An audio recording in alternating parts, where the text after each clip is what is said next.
Nuapada शिनापाली video नाल सफा करने घटना जड़े महिला अधिकारी एभली जनसचेतनता काम प्रशंसा करिसेंती नुआपड़ा जिलापाल मधुसूदन दास। एकक प्लास्टिक व्यवहार अभियान में राज्य में नुआपड़ा जिला आगधाड़ी रही जहाँपाई प्रत्येक शनिवार जिलार विभिन्न स्थान में स्वच्छता अभियान चली। तेज शिनापाली वीडियो कर्मी और राम तृणमूल स्तर में लोक जेभली सेवारे निजक नियोजित करिसेंती सेभली अन्य कर्मचारी माने मध्य लोकंक सेवा करंतु बोली जिलापाल कहिसेंती।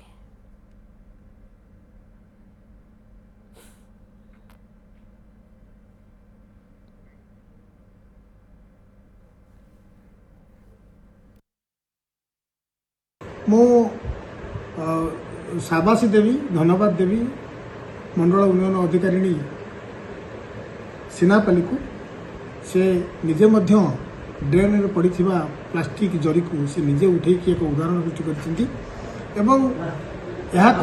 से अन्य मानक अनुप्राणित करती।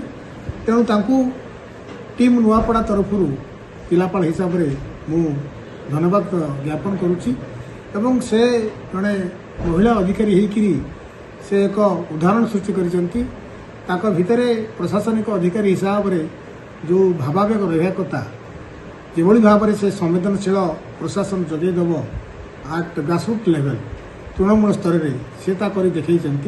तेणु मुझे आशा पोषण करुच्ची आम जिले में जो अभियान आम आरंभ करूँ एकक व्यवहृत प्लास्टिक को आगामी दिन मानक संपूर्ण बंद करूँ ताहार उदाहरण साजिंट मंडल उन्नयन अधिकारी सिनापाली आउ थे धन्यवाद ज्ञापन करुच्ची।